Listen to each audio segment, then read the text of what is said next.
Ahoy there. Dakar Rally clone is back in the rotation.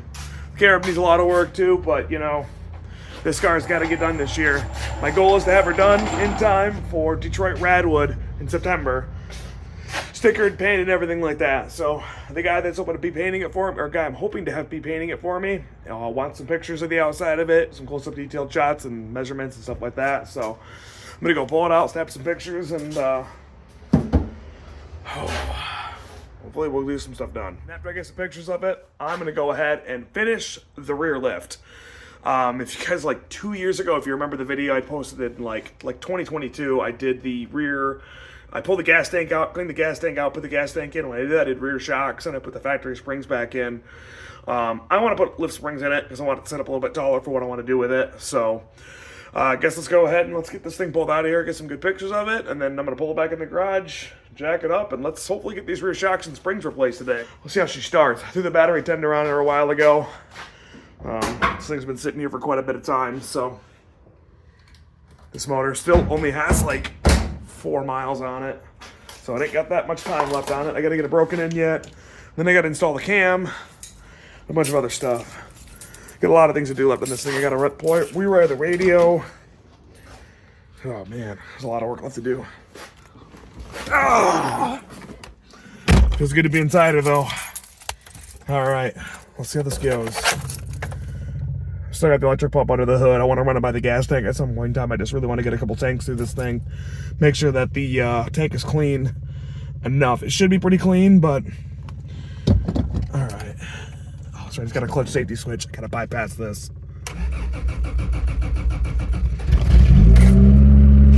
Should have pumped it a little bit more, but she did okay. She hasn't been out of the garage in a while because it's been winter, but oh. Cannot wait to see this thing all painted and stickered up. Notice the front, it's got a lot of gap. The rear end doesn't have a ton of gap. Granted, we're on a little bit of a hill, so that's probably a little bit of it, but it needs to go up a little bit more. So I got the springs. Yep, the springs and the shocks are back here. These are RAV4 shocks and springs from, I think, a Pathfinder or a 4Runner. I'll throw all the part numbers right here. So let's go change this all out. Well, Alex stopped by. He's being a thief and stealing a battery from me. No, actually, I offered him this battery. I'm pretty sure this is out of a Durango, so hopefully it works for the meet. Well, I have the battery here. We'll test it. All right. I'm not very good at installing stickers, so I'm going to see if he's willing to install the Toyota decal on the back of the Carib, because I feel like it needs that. It's like the thing it's missing. What all do we need? Yep. Well, we're going to need some microfiber towel and the glass clearing. I'm falling. So yeah, we got to get one on the Carib after this gets painted, or this car after it gets painted, but this has got to go first, because it's like, it just looks bland. I actually got pictures of this thing crossing the auction block, and all these stickers were all here. I don't know what happened, if like when it was here in the States, if they just fell off, if like a detailer tried to polish this thing and got rid of them. Does that need like an eraser wheel, you think, or is that like... They were definitely on there when it was painted, that's for sure. So yeah, the it probably started chipping off, and then what happened was they just took them off. Okay. Because they painted over them. You can paint over decals, it just doesn't work very long. Yeah. Needs it. Oh no, I can just feel it's recessed from where the actual sticker was. Yeah, so I'm going to do my best to get it back into that groove. That gives us a good template, I guess. Right. I do wish I had a graphic thing, because I would make these. Yeah, I can feel that it's recessed in the paint. Oh boy.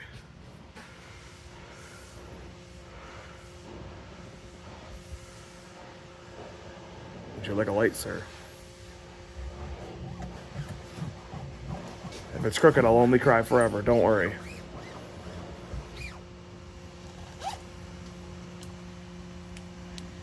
I think we hit what we wanted.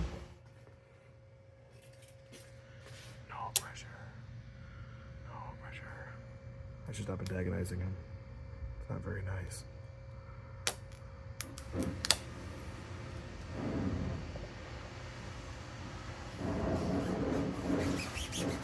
Oh, yeah. Are you giving me the finger? Oh, it's your index. I thought you were using your middle finger. I was like, that's mean. I was kidding, by the way. I'm not mean. I'm only slightly rude. Is it rude if it's funny, though? Not true. I mean, let's be honest. Whoa. different Toyota decals on it is what it is.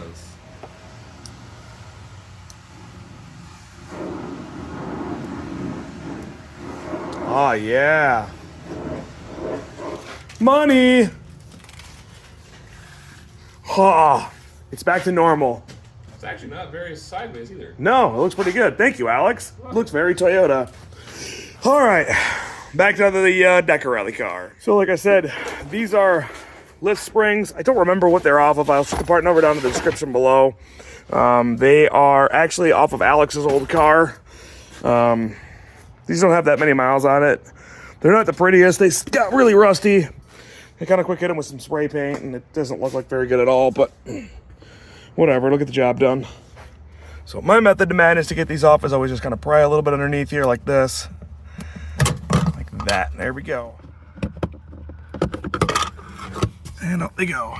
Now, these shocks don't have any miles on them, so I'm going to save them, use them on some car. I don't really know what yet, but I'll find a use for them for sure. Same with those springs. This car's not super high mileage.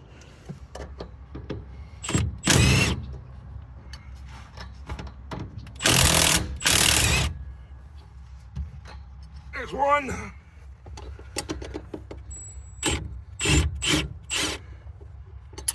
Oh, that's gone for life.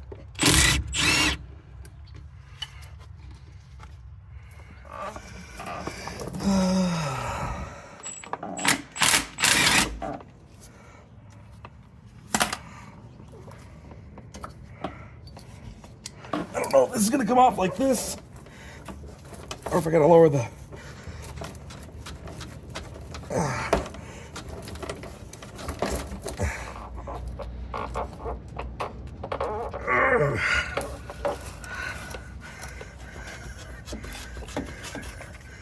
Whew, there we go. These shocks are awesome, in my personal opinion.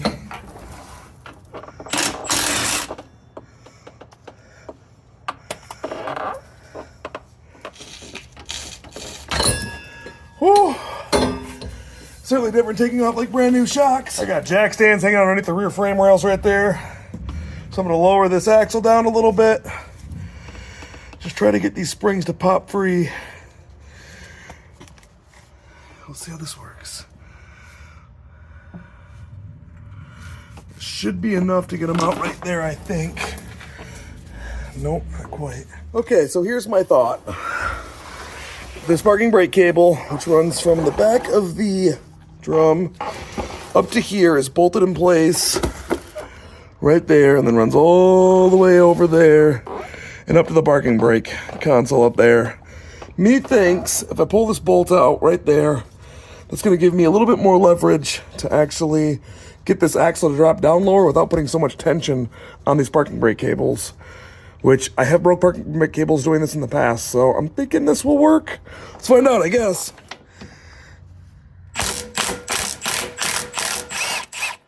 Oh, the bolt came out and didn't break. That's good news. All right.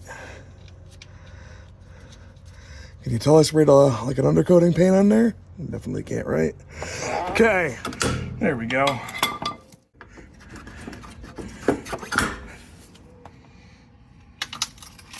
So I was trying to compress the spring, slide the whole compressed spring in. Problem was is hitting this like, I don't know, perch, I think is what you call them, and the spring like bellow, or I can't think. Terminologies always flee me as soon as I put myself on camera. I don't know why, but went ahead and got it halfway in. And then I put the strut spring compressor on there. I was able to guide the spring the rest of the way in. So just gonna go ahead and turn it straight, and then I'll go ahead and back these bolts out. And theoretically, I should be good to go.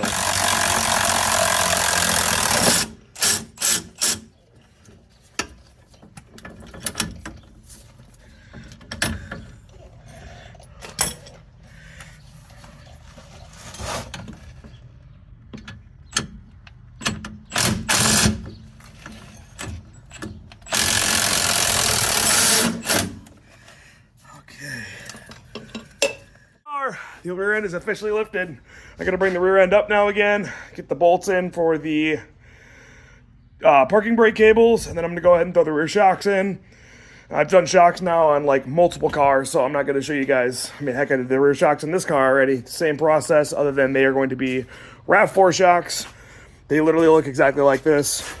There's no difference, so I'm not gonna bore you guys to death with another shot of shocks because it's kind of lame. So, all right, let's go ahead and finish this up.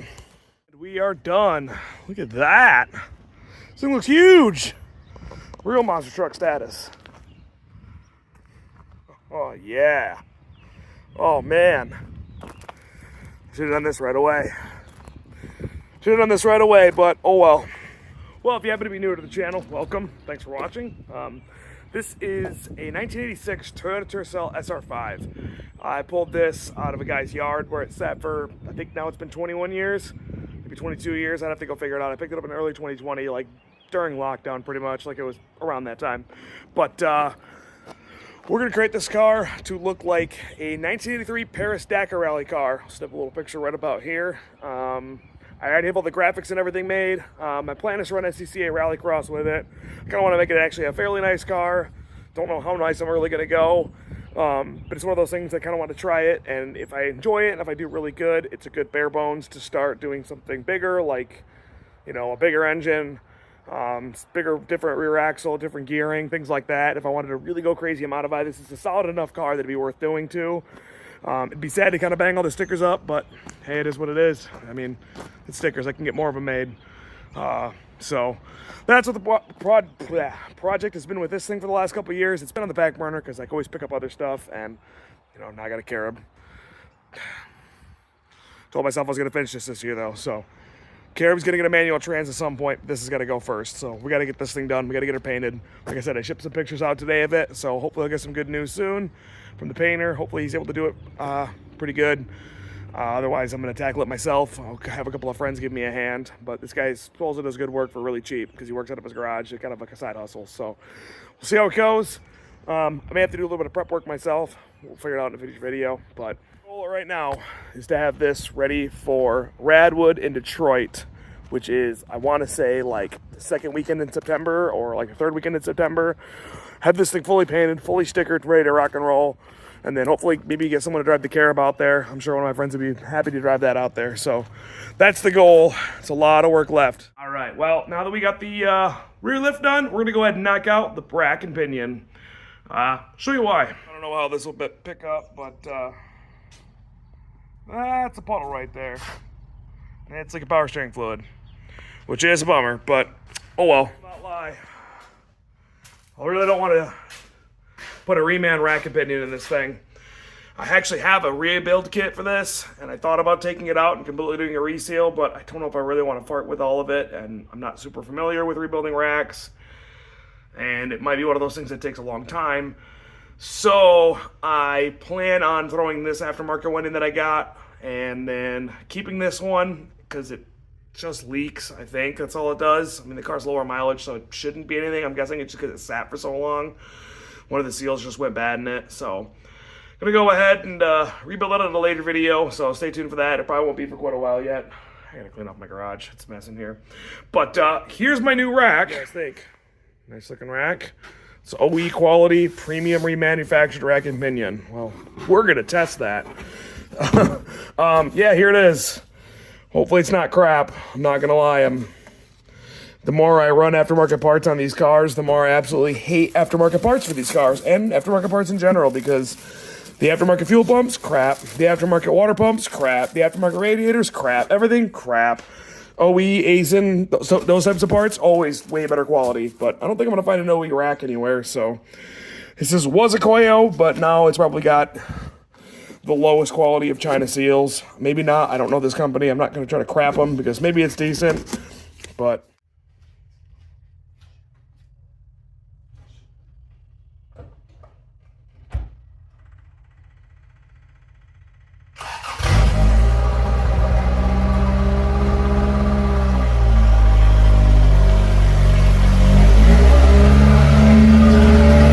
okay, well, to make sure everything doesn't get out of clock, I'm going to go ahead and do something that's, I don't know if this is really common practice or whatnot, but I'm going to go ahead and wrap my seatbelt around here. All right, I'm going to go ahead and do that just so I know for a fact that the steering wheel isn't just spinning around and getting the adjustment way out.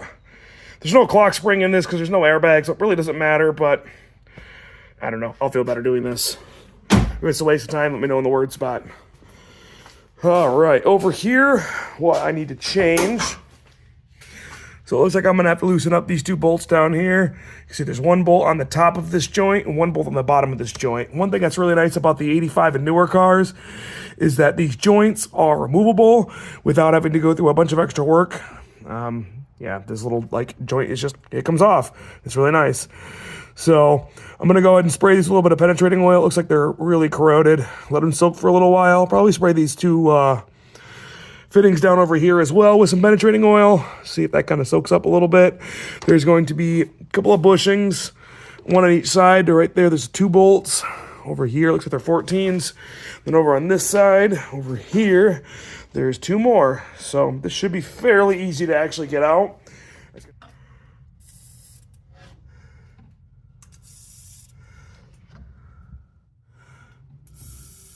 So I'm going on a little tangent right here on this on the unrelated stuff, but that is kind of just a real quick rig of where my fuel pump is located. For now, it does have to go underneath the car. Eventually, at some point, I just kind of threw it right there to have a pump there to get it running to go on a test drive.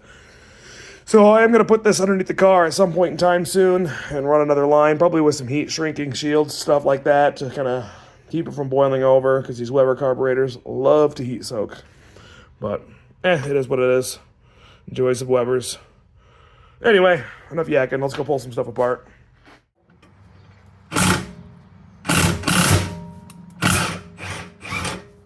One bolt came out. Okay, guys, I'm not going to lie to you. It was rather difficult to get those lines off. No real tricks, so I'm probably just going to edit it all out because it was not the best. But I just used varying degrees of 17s and a lot of shoulder and elbow grease and a lot of Croil. But they're all out now. Trying some of my brakes, I ended up throwing on here a skid plate that's metal. I bought this off Buy for like literally $17. It's not perfect, a little bit beat up, but a little spray paint made it look like brand new enough. And I got this from the UK actually just a couple of days ago. This is a horn from a right-hand drive Tercel. I don't believe it was a Japanese Carib edition or anything like that. I think it was just one of the UK ones. They use these steering wheels in some of the cars over there, and I really like the looks of these, so I threw one of these in this car.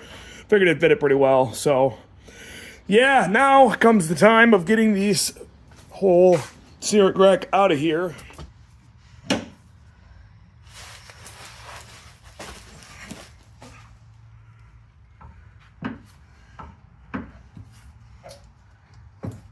Oh no.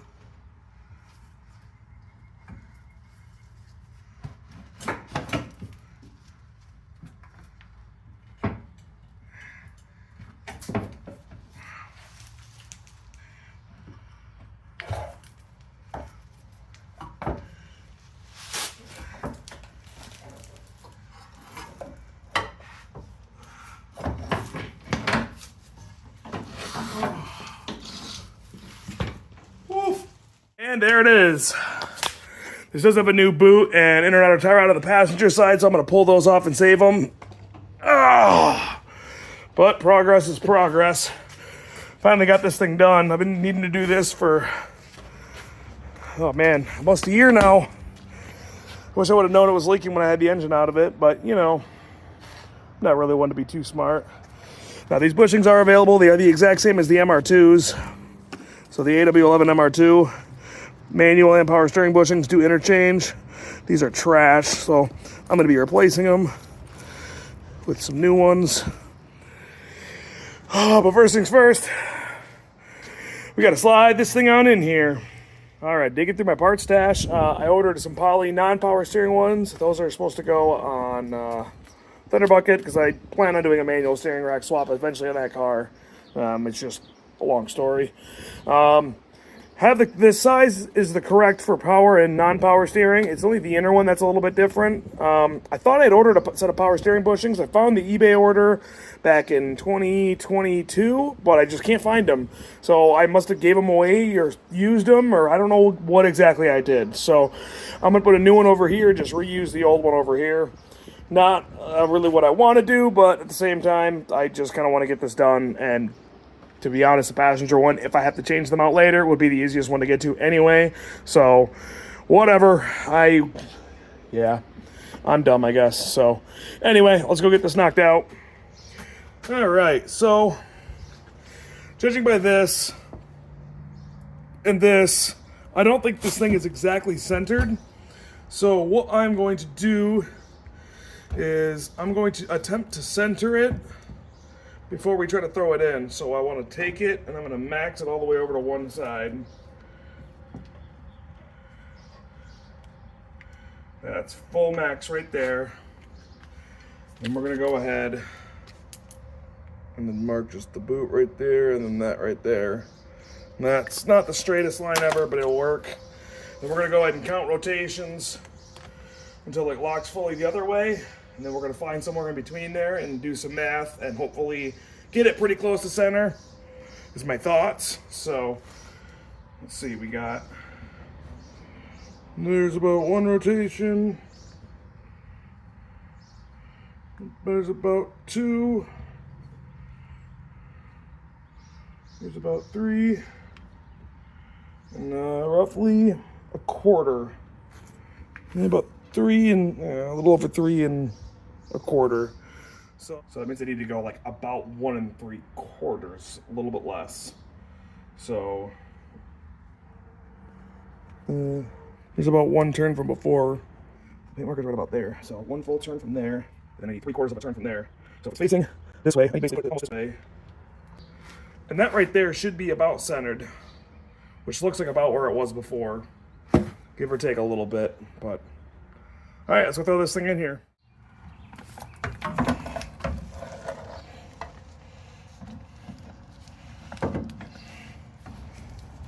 No.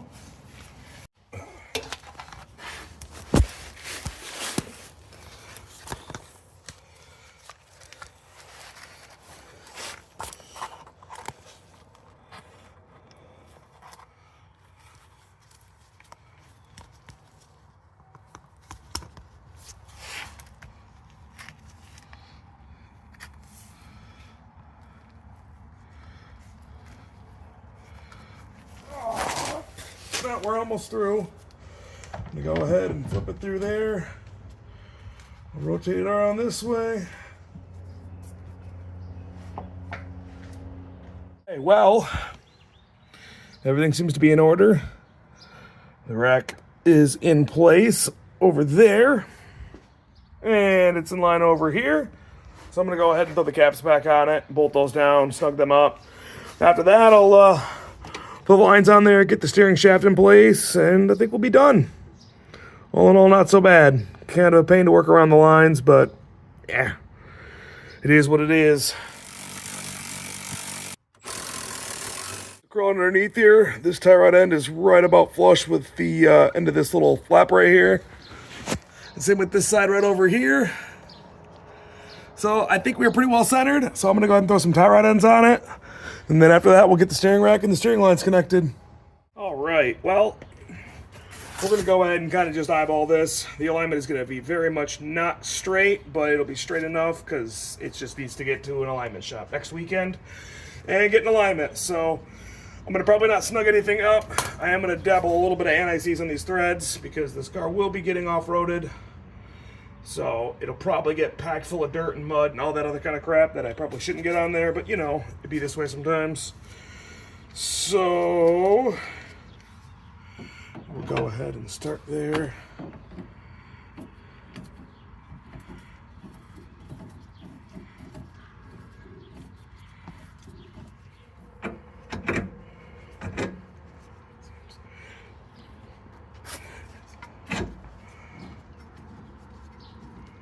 It's fairly straight. It's probably a little bit off still, but it's enough to go get an alignment done. So I'm just going to go ahead and snug this up, run the cotter pin in. After I get the other side dialed in, we'll tighten it up.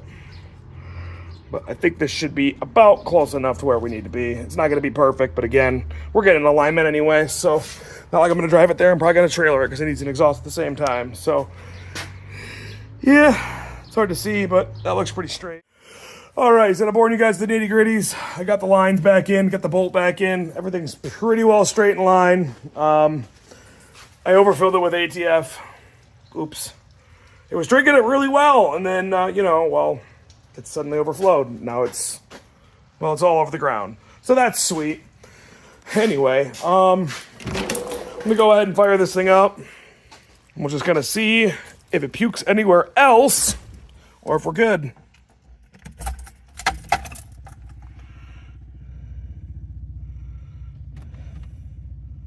All right, there we go. Oh, that's right, it's got a clutch safety switch. Ah, freaking newer vehicles. I had to bypass that.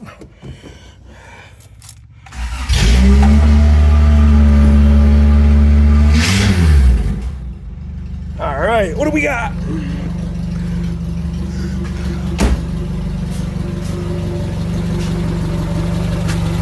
It's still full. We're gonna go ahead and crank it all the way to the left.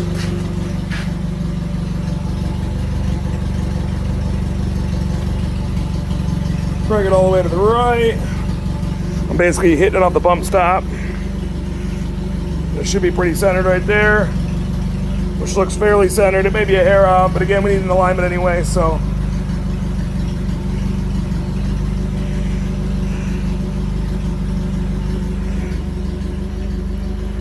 Turns nice. Granted, there's no friction against it because there's no tires or anything on it, but. Well, we're still a hair overfilled, so we're probably good. It may drink a little bit more as it probably purges a few air bubbles that are in the lines out of here, so I'll have to maintain keep my eye on this for a little while, but I gotta keep my eye on everything because this thing's only got 5 miles on this engine swap. So there's lots of stuff left to do. But now for the moment of truth. Is if you get out of the rack anywhere. Other than that spill right there, which is gonna probably drip for a while, I think we're okay. How do the lines look? Well, they look pretty dry. I think we're in good shape. These are kind of like brake line fittings. I think they would leak if they were gonna leak, and they're not right now, so. Win! Well, I think it's gonna wrap it up for me for today. Got a lot left to do, but we're making good progress. So I think by the time you guys are actually watching this video, it's probably already at the exhaust shop, getting the exhaust ran and getting an alignment done. So hopefully that'll be done fairly soon. I'll probably have to do a little bit of tweaking left on the steering wheel placement and steering shafts and stuff like that. So I'll talk to the alignment shop before I bring it out there, kind of let them know what all happened, and hopefully they'll get it dialed in for me well. So thanks for watching. Really appreciate it. Got any questions, leave a note down in the word spot. DM me on Instagram, whatever works for you. Appreciate it. Catch you guys in the next one. Adios.